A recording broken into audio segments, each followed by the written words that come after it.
بسم الله الرحمن الرحيم.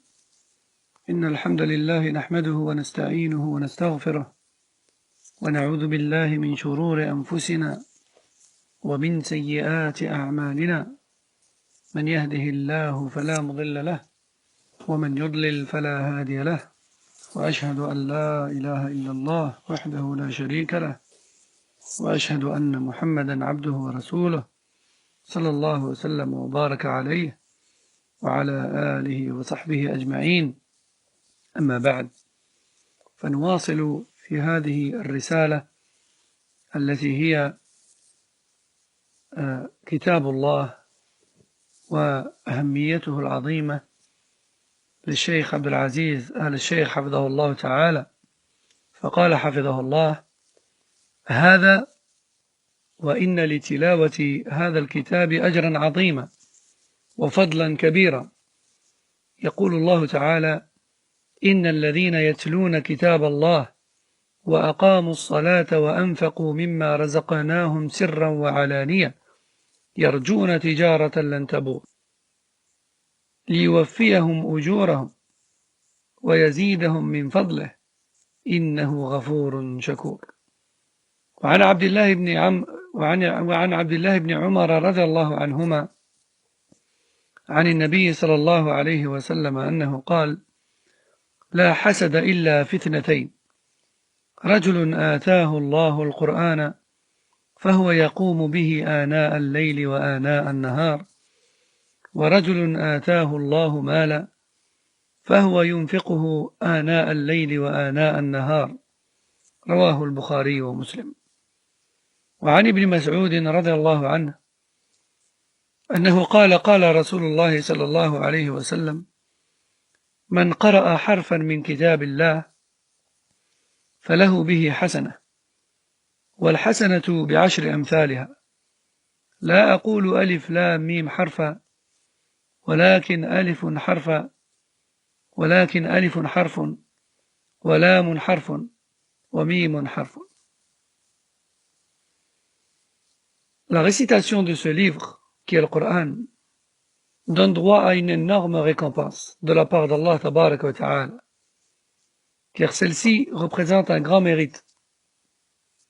Allah Tabaraka wa Ta'ala dit dans le Coran, ce qui a pour sens: ceux qui récitent le livre d'Allah, ceux qui récitent le livre d'Allah et qui accomplissent la prière et qui dépensent de ce que nous leur avons donné comme richesse en secret et en privé, en privé et en public, tout en espérant un commerce gagnant sans fin.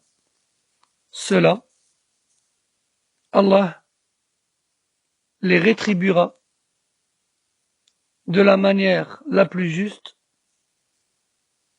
et plus encore. Et Allah est pardonneur et reconnaissant. Et d'après Abdullah ibn Umar, qu'Allah l'agrée, le prophète sallallahu alayhi wa sallam a dit: il n'y a de jalousie à avoir que pour deux choses.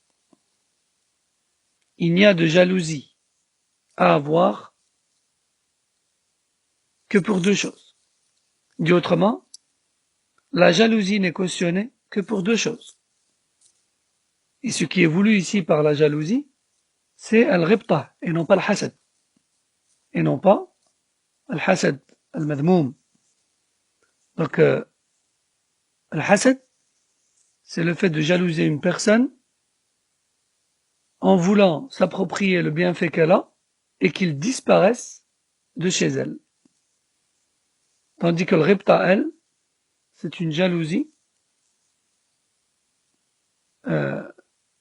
qui fait ressentir simplement l'envie d'obtenir la même chose que cette personne sans pour autant vouloir qu'elle en soit privée. Donc je répète le hadith: il n'y a de jalousie à avoir vis-à-vis d'une personne que pour deux choses. Une personne à qui Allah a donné le Coran, avec lequel elle prie jour et nuit, et une personne à qui Allah a donné la richesse de laquelle elle dépense pour Allah jour et nuit. Rapporté par Al-Bukhari et Muslim. Et d'après Abdullah bin Mas'ud, qu'Allah l'agrée, le prophète sallallahu alayhi wa sallam a dit,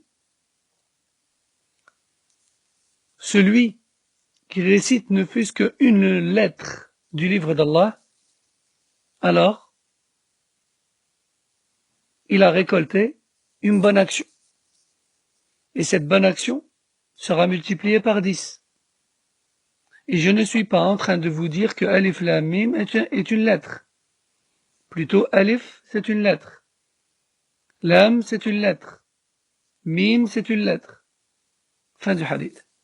Ce qui veut dire que Alif Lam Mim, c'est déjà 30 hasanah.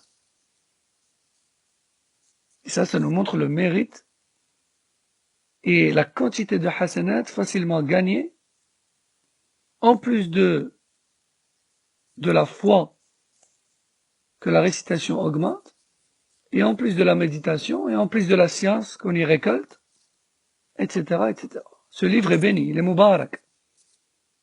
Son bien est constamment croissant, sans interruption. Le bien qu'on tire du Coran est constamment en croissance et sans interruption. Et c'est ça la baraka. Donc je résume le rappel d'aujourd'hui concernant le livre d'Allah tabaraka wa ta'ala. La récitation et la lecture de ce livre donnent droit à une énorme récompense.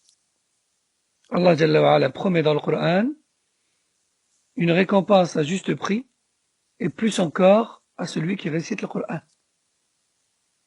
Et aussi, le Rasul sallallahu alayhi wa sallam nous a informé que celui à qui Allah a donné le Coran, qu'il récite jour et nuit, vraiment c'est une personne de qui il faut être jaloux et comme qui il faut vouloir être. Et enfin, chaque lettre du Coran donne droit à 10 hasanat. Alors, à vous de compter. Et qu'Allah tabaraka wa ta'ala nous mette véritablement parmi les gens du Coran. سبحانك اللهم وبحمدك أشهد أن لا إله إلا أنت أستغفرك وأتوب إليك وصلى الله وسلم وبارك على نبينا محمد وعلى آله وصحبه أجمعين. السلام عليكم ورحمة الله وبركاته.